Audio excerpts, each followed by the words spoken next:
You are now tuned in to the First and 10 podcast brought to you by OXP Media. I'm your host, Brandon Graham, and I'm pleased to be joined by Super Bowl champion, the Seattle Seahawks, Robert J. Turbin, TV analyst for CBS 13. He pretty much does it all. Of course, host of the TurboTalk Podcast, another recurring guest of this First and 10 podcast. Very pleased to have Robert Turbin in. Turbo, how you doing, man? I'm doing well. I'm blessed. Absolutely. And today what we're going to do is just a Super Bowl preview. All right. Super Bowl preview of Super Bowl 55. Of course, we have the Kansas City Chiefs against the Tampa Bay Buccaneers. Pretty much probably the best quarterback matchup we've had in history since Dan Marino, back in the day, I'm pretty sure, with Miami. But just wanted to start with, first of all, you're killing it. Okay. First of all, Robert Turbin, you're killing it. You know, you're in Seattle, new beginnings. I see everything on Twitter, see everything on everywhere. You're contributing. Keep that up, man. Keep that up. We're watching even here in Canada. Thank you. 100%. So just to start off with Where Canada are you in again? I'm in Toronto. We're in Toronto. Toronto, Brampton area, in the same city of like Tristan Thompson, like from Brampton, right? So, but yes, around that area in Toronto. So hopefully, as I said before, when you come to Toronto, we have to link up for sure. 100%. You already know 100%. That's automatic, bro. That's automatic. Of course. So let's talk about this. Of course, yourself as a former Super Bowl champion with the Seattle Seahawks. You spoke on so eloquently on our last podcast about your experience with that team and how you just knew you're gonna win that game. But going into this one, I saw you mentioned Tom Brady's leadership. We're gonna start from last week, first of all. All right. So last week we saw the Bucs beat the Packers 31-26, and of course the Chiefs beat the Bills 38-24. In that game against the Packers, with Tom Brady still throwing 3 picks but throwing 3 touchdowns, what impressed you the most about his performance and even that team's performance altogether?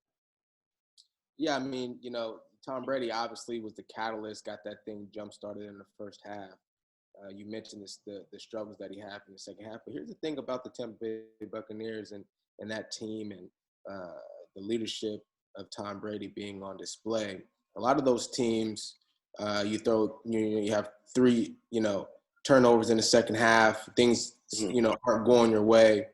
And a lot of teams find a way to lose those games. They allow the team on the other side to come back. They get back in it. They're the ones that are able to make a play at the end of the game and essentially win it. But when you have great leadership, you're able to sustain yourself even through adversity.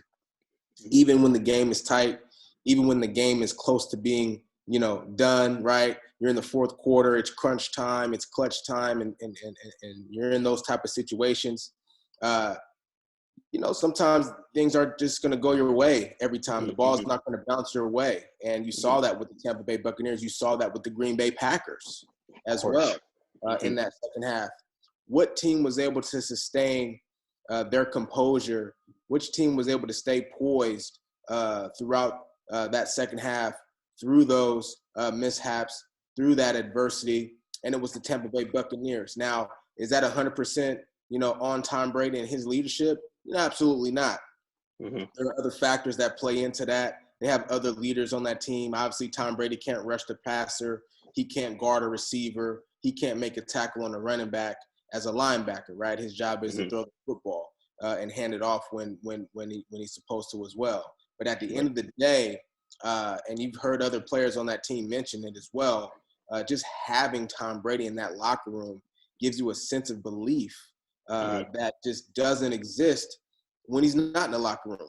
I mean, the Patriots players have talked about it. Anybody who's played with Tom Brady, when he's in your locker room, you have a chance. And I don't know, it's just something about, really anything, not just sports, but, in your mind, when you're able to develop that sense of confidence where you really have a chance, you just play different. You execute differently, and things that may affect you won't affect you as much. Speaking, adversity and things like that, the negative things that happen in the game, they don't affect you as much when you have great leadership and you believe like that. So yeah, Tampa Bay, give them credit for able to overcome, that adversity in the second half. 100%. And you spoke about adversity, of course, but I wanted to get your take on it with Matt LaFleur not going for it on the fourth down, but I'm just of the opinion that many people might think, hey, you can't put all the blame on Matt LaFleur. Aaron Rodgers had probably a lane to run it in from the 5-yard line, or even just play better with the 3 and outs that they had. Do you think that who would shoulder the blame for that game? Is it collective, or is it more of just mishaps and miscalculations on the stretch in that game? Yeah, I mean, in any football game, nothing's going to go perfectly. Now, I'm trying to remember in my mind what happened, what transpired the next drive after they decided not to go for it on 4th down. Do you remember? I don't think they got the ball back, right? Because it was under 3 minutes. They didn't get the ball back, right? Because they didn't get another opportunity on they didn't get an opportunity. No, not at all. I didn't think they got another opportunity, right? So there's a couple ways you can look at it. I mean, obviously you're going to have some people who, this is a bad call by Matt LaFleur. Right. Matt LaFleur, excuse me, is probably thinking, we got to look back. How many timeouts did they have? We're above the 2-minute mark, so you have the 2-minute warning that's going to stop the clock. I think that with Tom Brady having 3 turnovers in the second half, perhaps Matt LaFleur is like, well, I'm looking at this. I'm looking at like where we are right now, and I'm looking at the field position, et cetera, and I'm thinking perhaps our defense is going to be able to hold them and make a play. Right. The confidence. The second half, we really have, if you think about it from the Packers standpoint, they really had most of the momentum in that second half. So Matt LaFleur, maybe, obviously I don't know, but I'm just thinking maybe he's thinking like, listen, 3 turnovers in the second half. Our defense is playing great in the second half. We don't have great field position right now. Let's punt it. We still have the 2-minute warning. Maybe they had a timeout or 2. Don't quote me on that, but I'm sure his decision making would have been a lot different with no timeouts. Right? 100%. Yeah, you're right. In comparison to maybe a timeout or 2 with the 2-minute warning on your side, right? So he wants to trust the defense. Now, you can argue and say, do you want to trust your defense more than you trust one of the best players, the MVP that's about to be, that's coming to be at the end of this season? Right. That's an argument. That's a valid argument. What do you do? It's a collective thing, man. It's so hard being in those situations to happen to make that decision. It's so difficult to what's right and what's wrong. Let me tell you something. If the defense is able to hold Tampa Bay, and Aaron Rodgers is able to get another shot, and they're able to go down and kick a field goal or score a touchdown or whatever would have took to win the game, then the conversation's not happening. Why aren't we talking about the Green Bay defense not being able to stop Leonard Fournette, who hasn't really been effective at all for the season, except for in the playoffs? We can talk about, we didn't go for it on 4th down. You had over 3 minutes, and your defense couldn't get a stop. That's probably the bigger conversation than 100%. Not allowing Aaron Rodgers, a 4th down opportunity, right? So collective. It's collective. That's your question. It's collective. It's always a team. You can't just sit there and point fingers at Matt. It's not his fault. He made a choice, all right? And now it's the team's decision. It's on the team after that choice to go out there and execute. Yeah, 100%. And that's a great. And Bernard King getting run by Scotty Miller before the end of the half. There's so many things that happened throughout the game that came up to that point. Touchdown come on. Give a touchdown with no time left in the first half. I mean, that's ridiculous. That's absolutely. I just wanted to get your take on that because I thought you definitely would have something to say about that. And now going over to the Chiefs. The Chiefs actually won 38-24 against the Bills. You saw that Josh Allen was running a lot. Tyreek Hill is pretty much unstoppable, along with the best tight end in the league right now in Travis Kelce. With that, is this the best? When I see the Chiefs offense, I draw some similarities to that offense you were on in Seattle. The fact that you can run the ball whenever you need to, you can throw the ball whenever you need to, and the defense can still hold you. Like, the defense does not get any credit in this at all. It's usually the offense altogether. But what is the most impressive piece from the Chiefs side that you've seen this year that been like, hey, that makes their case a lot, stronger for them to win the Super Bowl this year? Like, what have you seen from them this year? Yeah, I mean, I don't know if we've ever seen an offense that can just score so fast. They just get up and down the field quickly, man. I mean, you go grab a beer out of the refrigerator and they've already got 7 points. You know what I'm saying? Exactly. And so listen, are they the best offensive in history? That can be argued I wouldn't necessarily. I have to disagree with you to compare them to us because we're a little bit more run heavy, with Marshawn, myself, and guys like that in the backfield. A lot of play action stuff. The Chiefs have sit a lot in shotgun and really spread the ball around. But man, they are really explosive. It's almost like, what are their flaws offensively? They don't have any. I'm searching. It's really hard to identify. Yeah. Right. And so when you talk about the Chiefs, there was a lot of talk with that Chiefs-Bills matchup. I kept getting asked about that matchup. I said, look, I like the Bills, but there's no conversation to be had about this game. Most of the conversation needs to be about Green Bay and Tampa Bay because that's one that can go either way. We knew the Chiefs were going to be back in the Super Bowl this year, and here they are. Yeah, they are.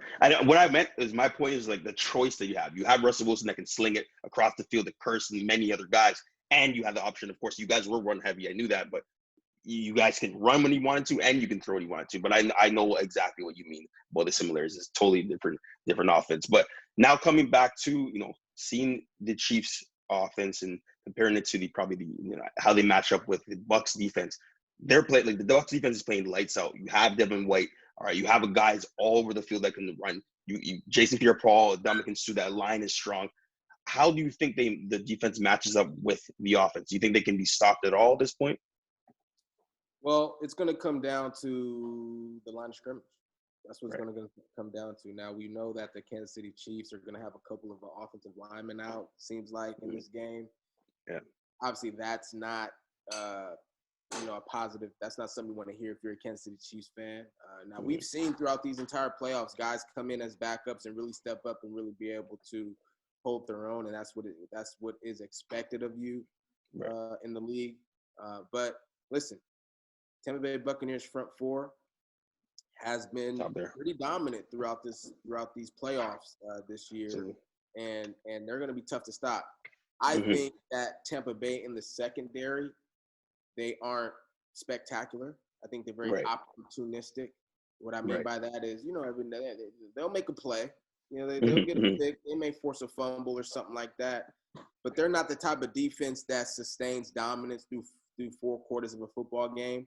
They're not a consistent defense, in my opinion. So it gives, to me, that gives Kansas City the upper hand. And I don't think any defense really can have the upper hand over Kansas City. If you think about all the other 31 teams in the league, quite frankly, they're just the best. They're a better offense than any defense in the league right now.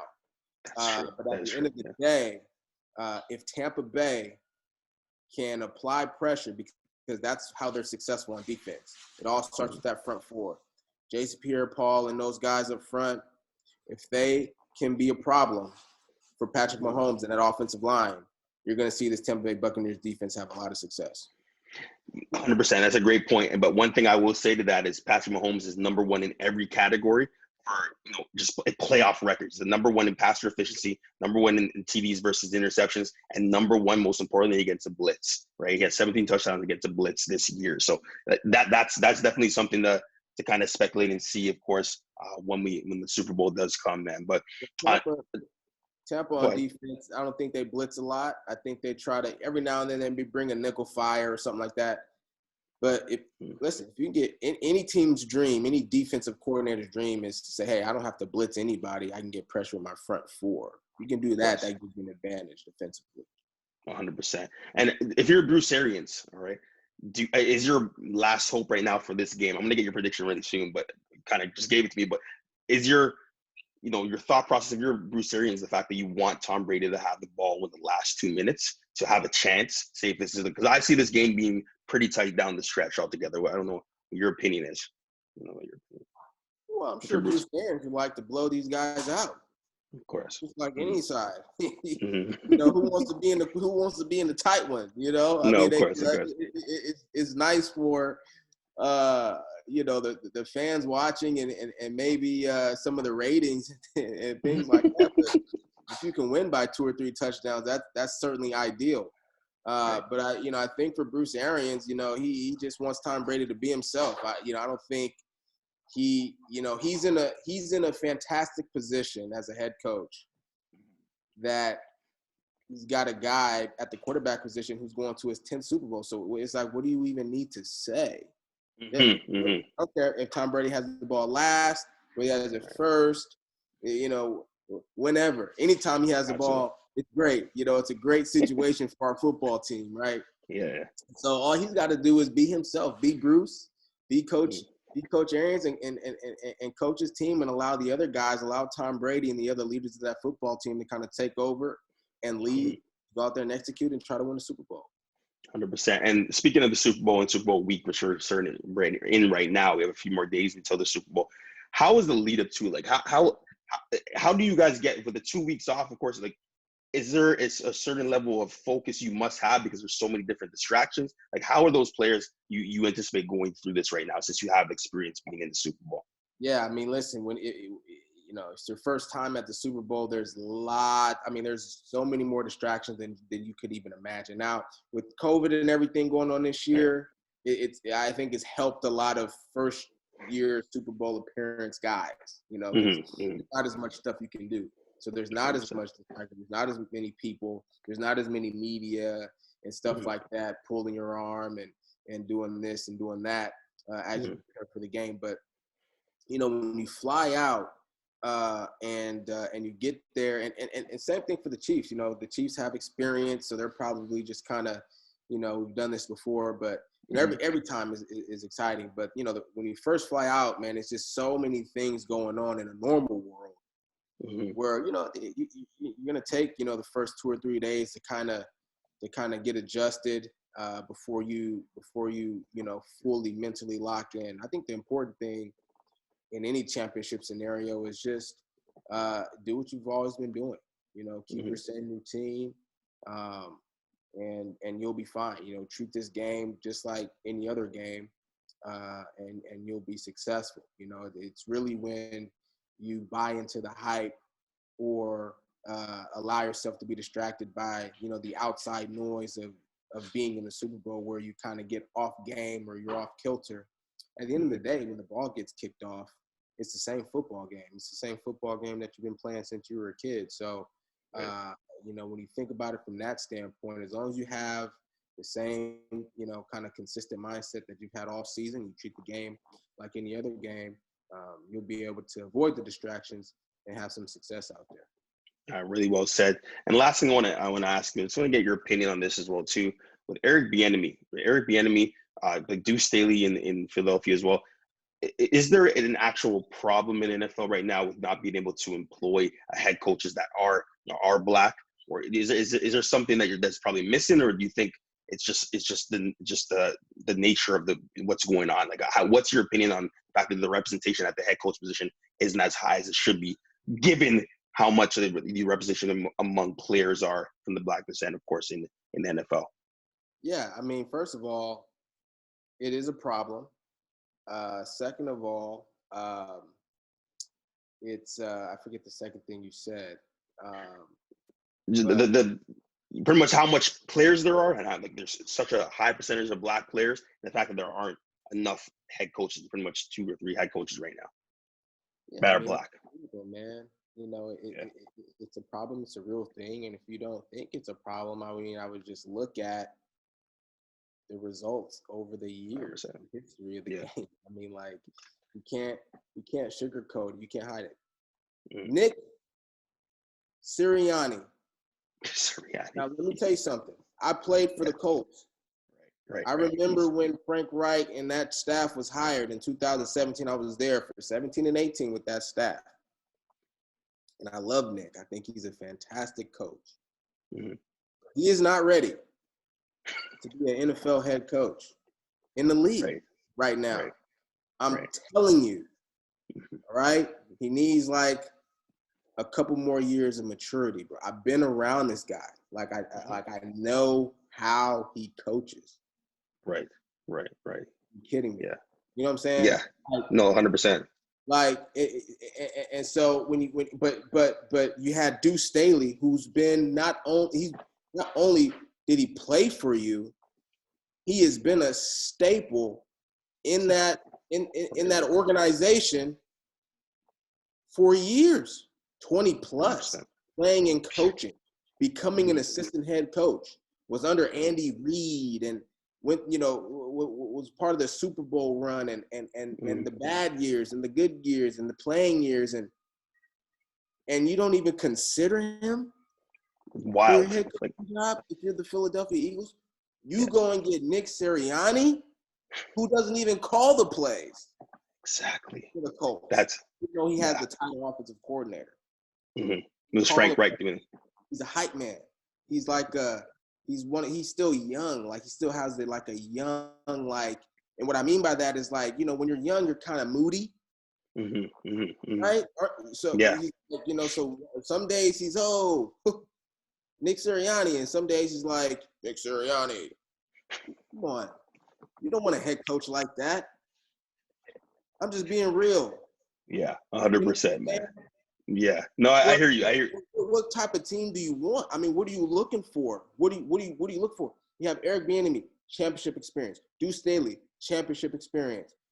All these other coaches who are out there, whether black or not, but there are some African Americans who have championship experience. But you go and get a coach who's been eliminated only made the playoffs 1 year out of the time he's been with the Colts, and they were eliminated in the first round.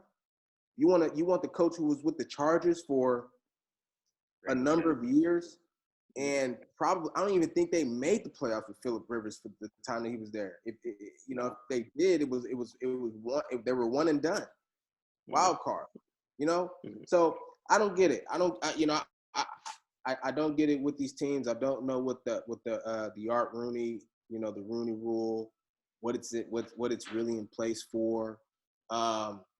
It's it's kind of ridiculous, but it just lets you know, it reminds you of the nature of where we are as kind of a nation. I mean, as an NFL business for sure, 100%.